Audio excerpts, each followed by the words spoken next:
तो एक समय आता है चर्च, परमेश्वर डिलीवरेंस नहीं करता, वो बोलता अब तुम डोमिनियन में चलो। परमेश्वर छुटकारा नहीं करता, बोलता कि अब तुम लोग सीखो अधिकार का इस्तेमाल करना। मैंने आपको कहने थे की गवाही बताया था बहुत समय पहले, याद है? जब बिलीवर्स अथॉरिटी, जब उन्होंने किताब लिखी विश्वासियों का अधिकार, तो उन्होंने कैसे वो किताब लिखी? जब एक दिन वो यीशु मसीह से दर्शन में बात कर रहे थे, दर्शन में बात करते करते एक बंदर आ जाता है उनके दर्शन में, और वो यीशु मसीह और उनके बीच में बहुत खलबली मचाने लगता है, और इतनी खलबली मचाता है कि वो परेशान हो जाते हैं। वो बोलते हैं यीशु मसीह इसको भगाओ ना, इसको भगाओ ना। और यीशु मसीह केवल उससे मुस्कुरा के बात करते रहते, यीशु मसीह ध्यान भी नहीं देते।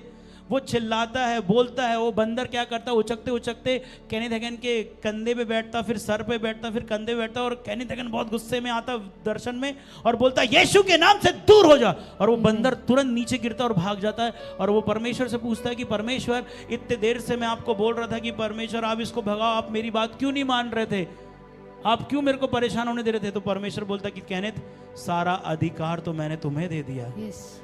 और जब उसने उस चीज को सुना प्रभु के दास ने, उसके बाद वो बाइबल को छानने लगे कि प्रभु ने कहां कहां अधिकार दिया है। उसके बाद उनको प्रभु ने एक प्रकाशन दिया, विश्वासियों का अधिकार, उन्होंने किताब को लिखी, और फिर वो आज बहुत प्रचलित है। और हम लोग उस चीज को सिखाते कि हम विश्वासियों के प्रभु ने कुछ अधिकार को दिया है कि तुम बीमार पे हाथ रखोगे तो चंगा होगा। ऐसा नहीं लिखा कि प्रभु हाथ रखेगा तो चंगा होगा।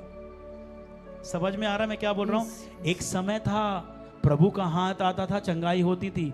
एक समय है प्रभु का हाथ आ रहा, चंगाई नहीं हो रही, लेकिन वो हाथ इसलिए आ रहा है कि मैं अपने अधिकार में चलूं। आमीन, है ना? एक समय था प्रभु दुश्मनों को अलग कर रहा था, लेकिन एक समय आ रहा प्रभु अनुग्रह दे रहा है कि झेल ले तू, सहन कर। और समझ में आ रहा है? रिसीव कर रहे हैं, है ना?